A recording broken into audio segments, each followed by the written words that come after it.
York United head into 2025 off the back of a very successful season in 2024. And yes, there was no silverware or trophies to show for the season, but they managed to earn their first ever home playoff game in the club's history, as well winning their first ever postseason match, which came in that big 4v5 matchup against Pacific FC.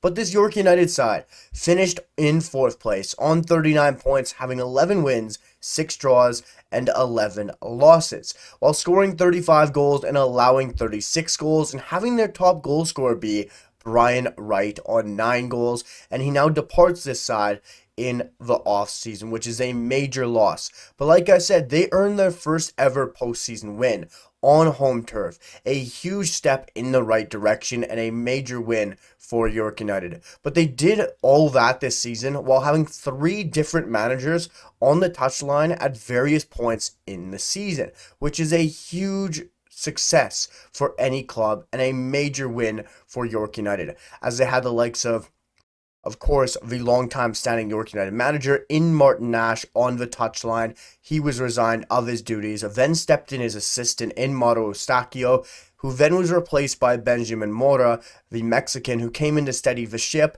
He left, and now Mauro Eustachio has been appointed on a permanent basis, which is extremely exciting for the young Canadian manager. But this side in the playoffs was very exciting.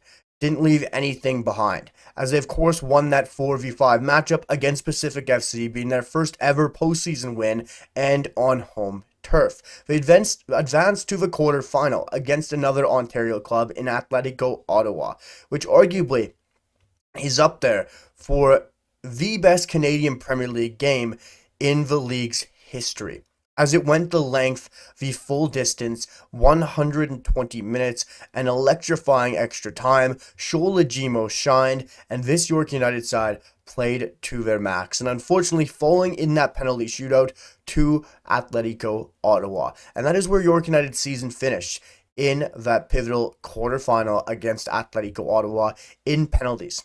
But it is a successful season, and it is a very good season for York United, while having many young stars arise throughout the year, having a good squad as well, managing to steady the ship while having 3 different managers on the touchline, and now hiring a young, exciting Canadian manager in Mauro Eustachio, who comes in, who knows the league, who's played in the league, and who has been around this league for a long time, and steps in with a new, fresh, exciting ability, and they just need to give him the time to implement his tactics, to give him the time to set his formation, and to implement the football that we want to see from Mauro Eustachio. So it'll be very exciting how Mauro Eustachio sets up this team. As everyone knows, it's the brother of the Canaminti International in Stefan Eustachio. So it'll be very exciting to see how Mauro Eustachio gets on with his new club and managing his new side. And yes, of course, he's managed them before, but nothing's the same as on a permanent basis. What does make it very difficult for Mauro Eustachio is the offseason. Yes, this York United side have had some very exciting signings, and I really do believe that, but the off-season hurt them with the exits and the players that have left the club. A lot of key departures, as has been said for many different CPL sides, but arguably, the departures at York United hurt them the most, as yes, they have lost 2 of their key goalkeepers in Elias Himeras and Thomas Vincenzini, and as well, looking at the back line, a very exciting center back and a defender, and a Canadian defender with a very high ceiling in Noah Botnay. Huge losses, and there was a lot of losses for this York United side. In the midfield, losing Matthew Baldissimo, Thomas Giraldo, Santiago Marquez, and up front were the biggest losses. Of course, Clement Baea left, but the 2 key ones, Mo Babuli and Brian Wright. Huge losses and major losses, and very shocking to this York United team. 2 players who really embody everything that York United was, the culture, the excitement around this team. They were York United legends. And of course, Brian Wright comes off a season with 9 goals, a proven goal scorer, alongside Mo Babuli, combining for most of the goals in this York United side throughout the 2024 season. So it is going to be huge to try to make up those goals throughout the signings, as well as the squad that they already had.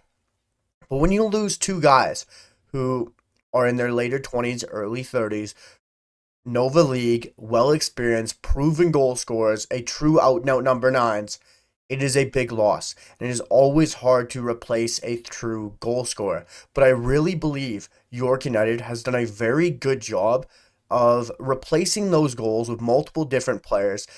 More so, not just number nine, an out and out number nine that is proven like those two, but in young, talented strikers as well as exciting wingers who have the ability to play out through the middle who are proven in the league. And I think York United have done a great job in the offseason addressing the players that they have lost while also bringing in some homegrown players to really show supporters this is how you could develop and this is where you could play in the future. But the signings they have brought in are still very exciting. Yes, they didn't bring in the amount of players that they went out, but they had brought in a lot of key top players throughout the Canadian Premier League. When you look at the goalkeeper, they brought in Ivan Pavella, who I really like, and I think he's an exciting young Canadian talent who's only 20 years old and steps in and looks to be the starter at York United, which is a big role to walk into. When you look at the back line, yes, they lost a player in Noah Botnay, but they brought in the likes of Luke Singh, a CPL Canadian defender who's done it before, who's been in the league for some time, and has a great chance to prove himself once again to replace Noah Botnay. Also bringing in Riley Ferrazzo, who's a great fullback and a very exciting player. Moving into the midfield, bringing in two CPL veterans and experienced players in Gabriel Betar, as well as Stefan Yates, bring in so much more to this midfield. And York United have a very strong midfield moving into 2025. But further up the pitch is where it gets exciting. Julian Altabalelli, who I probably butchered that name and I truly apologize, Marcel Bibishkov, as well as the two very exciting ones. Some proven CPL players in Massimo Ferrin and Adonijah Reed, which is why I feel like this team has done a brilliant job in the offseason. Yes, in losing Brian Wright and Mobabuli, but addressing those goal losses by bringing in Adonijah Reed, Massimo Ferrin, Bibushkov, as well as Atabelli. It's a very exciting offseason for York United. It's a transformative offseason. Yes, they've lost a lot of players, but they've addressed them extremely well because they already had a very good squad. They already retained a lot of their players.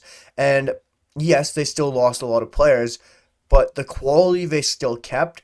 And you got to remember, they still kept a young talent, the 16-year-old Canadian who's been called up for a training camp with the Kanamenti in Shola Jimo. You already have midfield depth in Max Ferrari, in Kembo Kabato, likes of Elijah Atakubi. This side is deep. It's very deep and it's very exciting. For me, the big tell with York United will be their back line and how well they're able to defend. Yes, they brought in Luke Singh, they brought in Riley Ferrazzo, but it's not as strong of a back line as some of the other CPL sides in the league, which does scare me. But I think going forward, this side has a lot of goals in them. It's an electrifying team. Their midfield is deep. They also have a very good attack. Ferrin, Reed, Sholajimo, Atabelli, as well as Bibishkov. This team I absolutely love, and I think there's a lot of excitement around it. For me, my standout player for them will be Massimo Ferrin, a 26-year-old Canadian. He's still not that old, and there's so much that he's done in this league, and I think he's going to translate it to York United. And of course, the young star, the breakout player. No, I'm not going to go with Sholajimo. Everyone's going to expect me to say Sholajimo as my breakout and my young Canadian star for the club. For me, my young Canadian star for York United will be Ivan Pavella. He's going to have that number one role. It's going to be an important role, and it's going to be a big year for the young 20-year-old Canadian goalkeeper in Ivan Pavella. So I'm very excited to see, but my standout players will be the likes of Massimo Ferrin and the standout young talent in Ivan Pavella. But this squad's very exciting. Like I said, it's deep midfield, so exciting attack, and the defending is going to be one that does get the questioning from myself. But looking at my season predictions, I have York United finishing in fifth place. Apologies. I have York United landing in that last playoff spot and advancing into the playoffs in that 4-5 seed game. I think York United has a chance to really upset some people. I think it'll be very interesting to see how Mario Eustáquio sets his team up, sets his tactics up, looks to break other teams down, having that permanent managerial role. It'll be very exciting to see what he does with this team. But right now, I have them nicking that last playoff spot, and I really do think this York United side could upset some teams in the playoffs. I could see them interchanging between Valor and themselves for that 4 or 5 spot, and that is who I have landing at number 5 in 2025 in the CPL, as I have York United finishing in 5th place. Let me know your thoughts and predictions down below for York United and thoughts on the video as well. Make sure to smash that like button, guys. The support has been incredible, and I really appreciate you guys enjoying the CPL previews. Make sure to smash that sub button as we move to 600 subscribers, and I'll see you all for the next one. Peace.